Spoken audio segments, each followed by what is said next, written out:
dasar 1A. Gurun memiliki kandungan uap air yang sedikit. Indonesia relatif banyak uap air. Apa tanda udara ini memiliki uap air?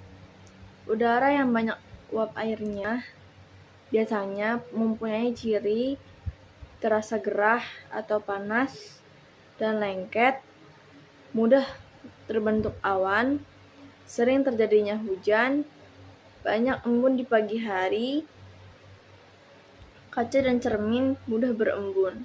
Sedangkan di gurun, udaranya lebih kering, jadi jarang berawan dan hujan. Selanjutnya, jelaskan kaitan tentang tekanan udara dengan ketinggian suatu tempat. Jadi, tekanan udara berbanding terbalik dengan ketinggian suatu tempat. Semakin tinggi tempat tersebut, maka tekanan udaranya akan semakin rendah. Begitu pula sebaliknya. Yang bisa kalian lihat di ilustrasi berikut ini.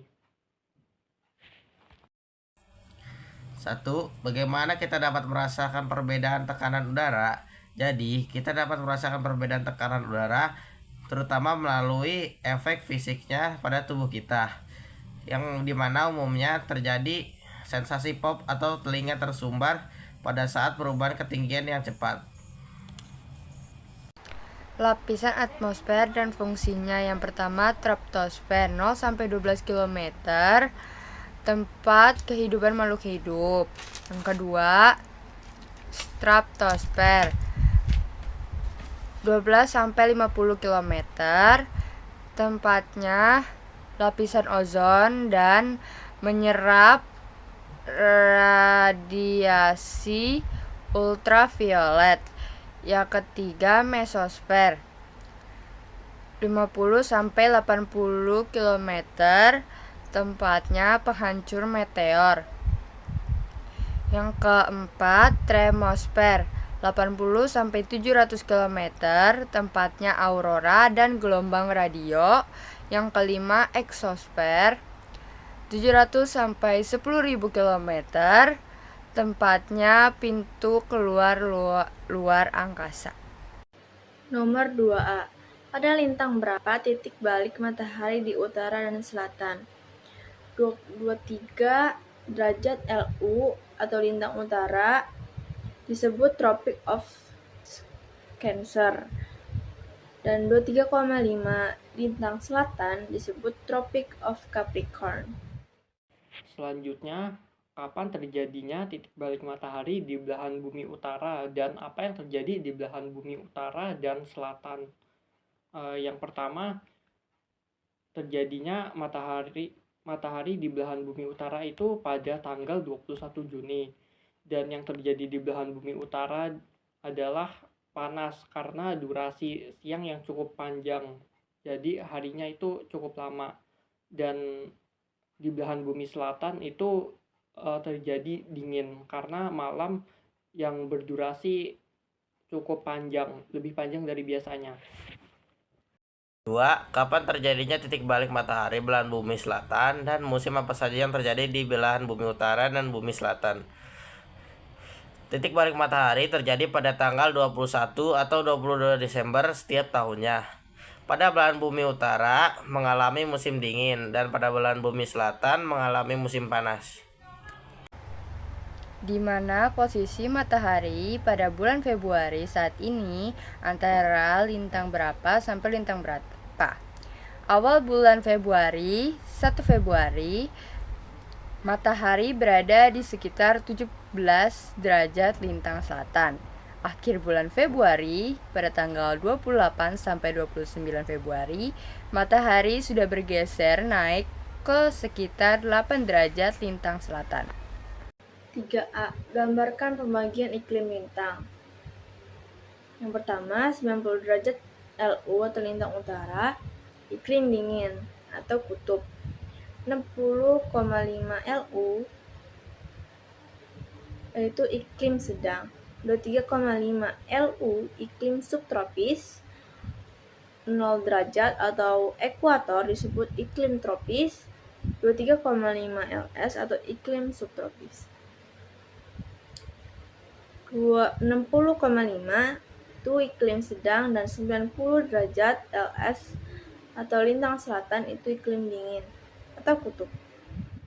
Selanjutnya adalah pembagian musim lintang sedang di belahan bumi selatan berurutan beserta bulan dan musimnya.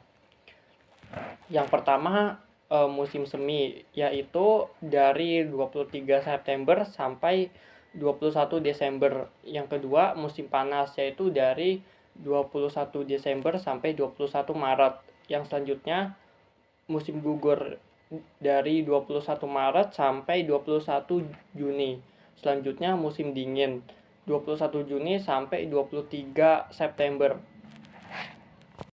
3. Tuliskan pembagian musim lintang sedang belahan bumi utara secara berurutan dan bulan masing-masing musim.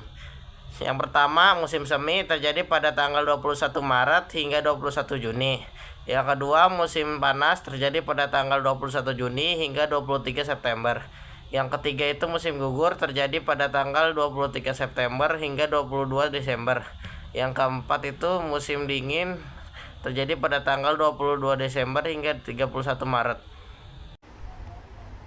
Jelaskan bagaimana suatu tempat pada waktu tertentu malamnya lebih panjang atau siangnya lebih panjang.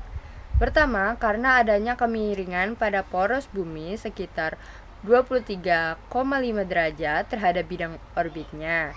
Kedua, terjadi karena adanya revolusi bumi. Contoh seperti 21 Juni, kutub utara condong ke arah matahari akibat belahan bumi utara mengalami siang yang lebih panjang. 21 Desember, kutub selatan condong ke arah matahari, akibatnya bumi bagian selatan mengalami siang lebih panjang. Selanjutnya, gambarkan ilustrasi efek rumah kaca dan tuliskan 3 jenis gas rumah kaca. Jadi, pada ilustrasi ini efek rumah kaca adalah ketika kegiatan yang menghasilkan gas karbon dapat mengurangi ketebalan lapisan ozon seperti ilustrasi berikut. Dan 3 gas rumah kaca yaitu karbon dioksida, metana, dan uap air. 5A. Tuliskan 5 negara yang berdampak El Nino dan La Nina.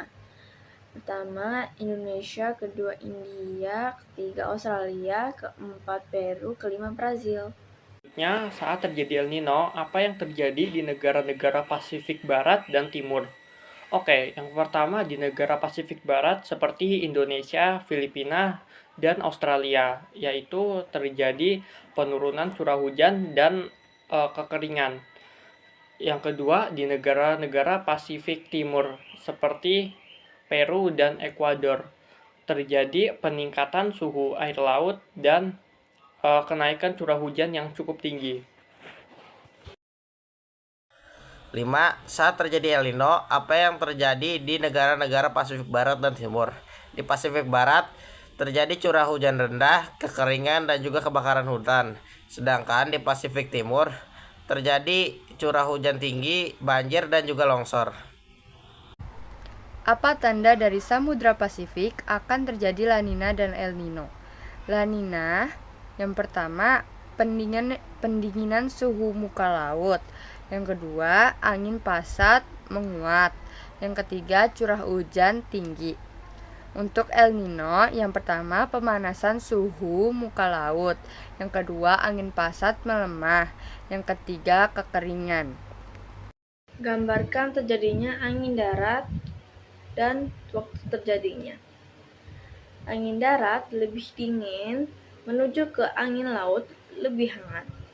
Angin bergerak dari darat ke laut. Pada saat di malam hari, darat cepat dingin menuju ke tekanan yang lebih tinggi. Sedangkan laut lebih hangat menuju tekanan yang lebih rendah. Angin bergerak dari darat ke laut. Selanjutnya, gambarkan terjadinya angin laut dan waktu terjadinya.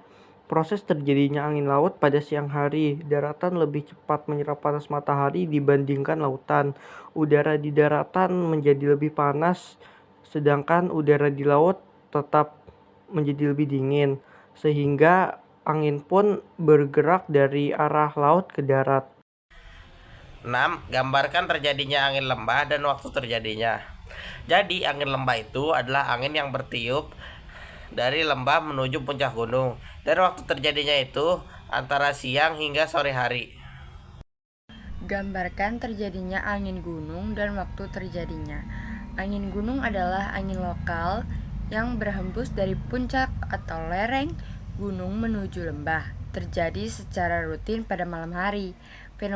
Fenomena ini disebabkan oleh udara di puncak gunung yang mendingin lebih cepat daripada di lembah, sehingga udara dingin yang lebih padat turun ke bawah akibat gravitasi.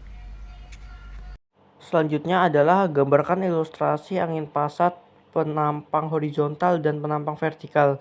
Jadi ini adalah gambar angin pasat dengan penampang horizontal, yaitu ketika angin berada di bawah, dan penampang vertikal yaitu ketika angin naik ke atas dan terjadi tabrakan antara angin satu sama lain sehingga menyebabkan angin naik ke arah atas.